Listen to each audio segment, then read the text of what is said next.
Hi, everyone, and welcome back to The Situation. Follow along as we spend a day recreational lobstering in Massachusetts Bay off of Situate, Massachusetts, last August in 2025.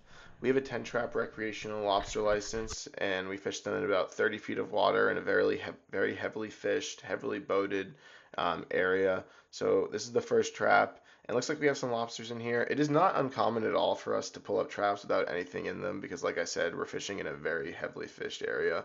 Our goal is not to, maximize the amount of lobsters we catch, just to have them in an easy spot to pick up and hopefully get some lobsters for the weekend. So, like I said, given how heavily fished this area is, it's really nice to get two keepers in one trap, especially of this size. So this was a good pull right here. My dad used to be a commercial lobsterman in the Scituate area. Obviously, now we just do it recreationally, and it's a nice way to stay connected to the heritage industries of New England. And we're very old school. My dad will drive the boat, and then I'll hanging over the side of the boat, pick up the buoy, and hand haul the traps, and that's how we do it. And it's easy to do it that way when you only have 10 or so traps. And then I haul the traps, take the lobsters out. Sometimes I gauge them, sometimes my dad gauges them, hand them back to my dad at the helm, and he holds them while we band them. And once we get some keepers, we fill up the Home Depot bucket and fill up the cooler that's in front of the console. We call this the live well because if you've seen my TikTok videos, you know that I installed an aerator in it, and it's just so cool. It keeps the lobsters very lively. It'll keep the mackerel alive if we put any mackerel in there, and I just love that thing. We have a lot of DIY projects on this boat. It's a 1988 Sea Ray Laguna 20, super old. My dad's the original owner. And it's just like the best boat that I've ever been on. Obviously, I'm biased, but it's only 20 feet. It feels way bigger. There's so much storage, so much room to move around. And, I just really like how it looks. We put brand new teak on it. I think it has a very nice, sleek, somewhat retro look. And we got another keeper here in trap number two. Sorry, I'm rambling about my boat that I'm not even following what we're catching in these traps. This looks like a breeder, definitely a breeder with all those eggs. And like I said, we're hauling these in August. And in August, my whole life, has always been a lot of breeding lobsters. All the tails are full of eggs this time of year. And I'm pulling up trap number three. And the engine for this boat is also from 1987, so it's the original engine, two-stroke Mercury 135 horsepower engine, somehow keeping it running. So this boat just has a lot of memories for me, and I just love it. And I don't think we'll ever get rid of it, but who knows? I would like to repower it one day, but that's expensive. And we try to do things, on the affordable side. Like all these traps are from Facebook Marketplace or Craigslist, and we try to use them, for their whole life and do maintenance on them to keep them up as needed.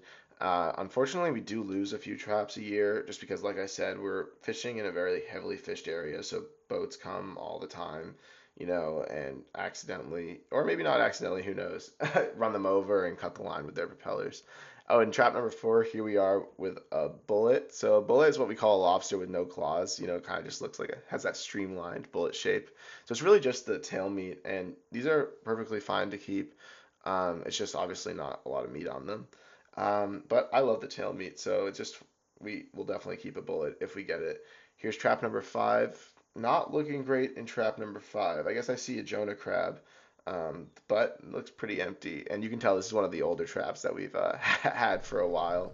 But I just like I said, I just love doing this, and it was an empty trap. And we're hauling the traps out today in this video, or that day, I guess, in the video. And even though it's only August, we like to get the traps out earlier, especially because later August, early September, a hurricane season, and the weather conditions can get deteriorate pretty rapidly, and that's another way to lose traps. So usually take them out earlier than most people do. Here we have another breeder in trap number six, trap number seven. Pulling it up, let's see what we have here. I'm feeling good. I'm feeling good about this one. And I don't know why I was feeling good. Maybe all the seaweed faked me out, but yeah, I guess it was empty. Trap number eight.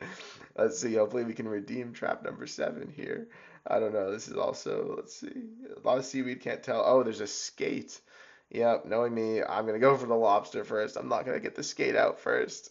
It's a breeding lobster, and skate, they're really easy to just get out. They look intimidating, like you think they're a stingray or they're gonna sting you, and they have a bunch of prickly stuff all over them. But you can just grab them and throw them over. And I used to never wear gloves. I used to make fun of my brother for wearing gloves all the time while lobstering, but since I started wearing gloves, it makes things so much easier. So you have nothing, you're not proving anything by not wearing gloves. And skate are just a funny little thing. They're not good for bait. I don't know if people eat them. I'm not really sure. I kind of just view them as like a nuisance, kind of like sculpin, like a bottom. You'll get them when you're fishing for flounder and stuff like that, or in your lobster traps. Finally, trap number 9, we're back on the board with another keeper. That's a nice lobster. That's a nice, beautiful lobster. And gauging it, yep, I can just tell from looking at it. And it's so funny. Whenever we go lobstering, my dad always just goes in like a polo and cargo shorts. That's his outfit, and that's what he does, and it's iconic. I like my Grundens. I'm all professional now. I have my boots, my gloves, and my Grundens.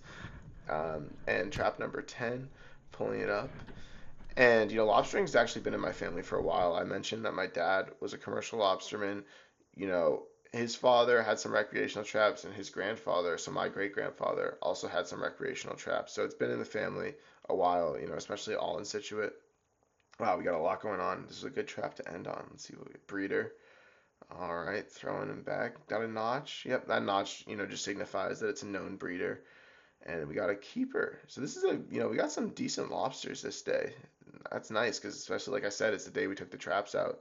So second breeder of trap number 10. Got some nice lobsters to end the season on last year. Wow, really nice. Yep. And so usually after we just put them on the boat and take them in five at a time. Like I said, only a 20-foot boat. So we do what we can. And we got six keepers and six breeders total. I always love the look of the lobsters in the live well at the end of the day, the keepers. And there's the aerator turning on that I'm so proud of. So we have a really fun operation going, and I love it. And a little end of season surprise. You see a fin poking up about the water, you think shark, but more often than not, it's an ocean sunfish or a mola mola. So really cool to see, and especially on the last day of the season, I stuck my GoPro down there. Really cool looking fish, and kind of like the skate. Don't really understand what their purpose is, but nevertheless, fun to see. And thank you so much for watching. Make sure to check out our TikTok and other YouTube videos. Thank you.